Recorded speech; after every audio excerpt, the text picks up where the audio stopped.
one of the problems with the mainstream media is that they have wonderful opportunities afforded not to you and I, the sort of public, well, in my case, of course, I am lucky. I do get to meet some of the alleged movers and shakers that you want to know answers for. You can imagine how well that goes down. But the problem with the mainstream media is when they're faced with someone that they could literally hold to account, very rarely do they do this. Now, I'm not knocking the mainstream media in general, because I believe that the print element of journalism does incredible work unearthing things on very limited budgets in today's society. And then, of course, they make headlines and they let us know exactly what's going on behind, say, the famous black door of number 10 Downing Street. All that shenanigans. They do the work for television broadcast journalists. And then, of course, one of the cheapest ways to fill airtime on television is to stretch out 15 minutes and longer in many case situations on any daytime TV programme by having a paper review by people that you don't really care about whose opinion they're offering. You get the picture. But when you are then given this wonderful opportunity to grill someone literally face to face, then why don't you? As ever, let me explain. Morning, nice to see you, chums. Thank you so much for joining me today, and as ever, welcome one and all brand new subscribers. Thank you for your support on the recent Buy Royal appointment. I'm so glad you liked it. We'll have a lovely wave. You keep it all right? It does get my goat, that though. I'm sure you must have seen that on television, where they just have endless newspaper reviews, and some of them even tag the thing, so you don't need to. So you're putting out a company, people out of work, meanwhile using their work to fill your airtime. It's not fair, is it? When you think about it. But of course, this is the way the media is going. When you have, as I say, an opportunity to sit down with someone and capture them and basically put them to the test, you would have thought this would have been a golden opportunity, particularly for the failing Sky News, soon to be behind a paywall because they, have to try and make some money. They've fired many different people and consequently are really struggling in the ratings. So a very rare opportunity of an audience with the invisible Mayor of London, Sadiq Khan, on a bus, was a godsend, wasn't it? Well, not really for Sky. You see, now here's where this is interesting. Sadiq Khan does not travel on public transport.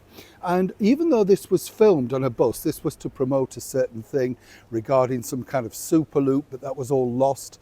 And the idea really was that Sadiq was going to be interviewed on the bus talking about that. But he was too busy crying into, of course, his hands all about some hurtful words that the President of the United States had said, namely how badly he's running London on the world stage. Why doesn't Sadiq like it? Well, it was the usual thing. It's the colour of my skin. He's sexist, he's misogynist, he's Islamophobic. No, you're basically useless at the job. People are wondering what it is about this Muslim mayor who leads a liberal, multicultural, progressive, successful city that means I appear to be living rent-free inside Donald Trump's head. Are those comments Islamophobic? Listen, when people say things, when people act in a certain way, when people behave in a certain way, you've got to believe them. So you're saying he is Islamophobic? I think President Trump has shown he is racist, he is sexist, he is misogynistic, and he's Islamophobic. And he called you a terrible mayor as well. Are you a terrible mayor? Well, listen, I'm just thankful that we have record numbers of Americans coming to London. Since records began, there's never been a period where more Americans have come to London. There must be a reason for that. You look at a number of different criteria.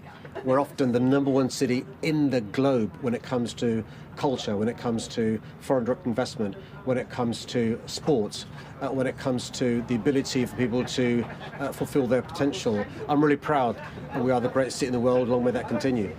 And does it concern you that number 10 and the Prime Minister seem to be spending a lot of time befriending Donald Trump? Does that concern you?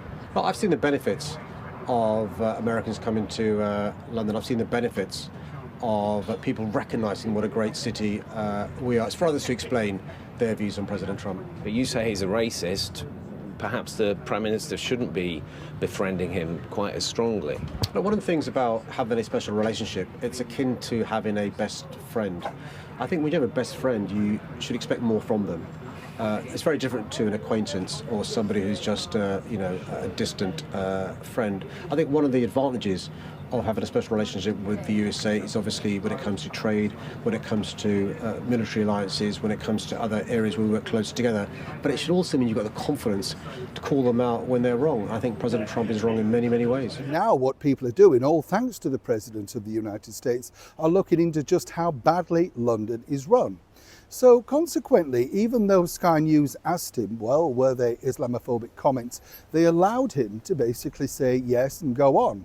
Now, wouldn't it be more prevalent given the fact that, as I said, Sadiq Khan has security, armour-plated cars, never travels on public transport because, well, he has to be secure. He doesn't know what could happen. You and I, of course, have to wander the streets of London where headlines like this are literally repeated every single day. No, they decided not to because, according to an excellent source, Sadiq wasn't there to discuss that. That's not the art of journalism. The art of journalism is it doesn't matter whether you've got them or they're agreeing or not. You ask them, the camera's rolling. If they refuse to answer, well, that's their logic, isn't it? It depends on how badly they look. And this is the reason why Sadiq Khan and many others in high public office get away with it, because they are being told by their producers, don't offend them, we might need them to come back on or indeed discuss or get an interview with. But when it's so wishy-washy like that, and a wonderful opportunity to say something to that particular individual, wouldn't you want to jump at the chance? Yes, well, apparently not Sky News. They decided to get up at the next stop and let then Sadiq get into his back armour-plated car along with his Metropolitan Police security and private security driving off into the sunset. Meanwhile, moaning about somebody that's highlighted just how badly London is run. Anybody else agree? New Sean in the very heart of London.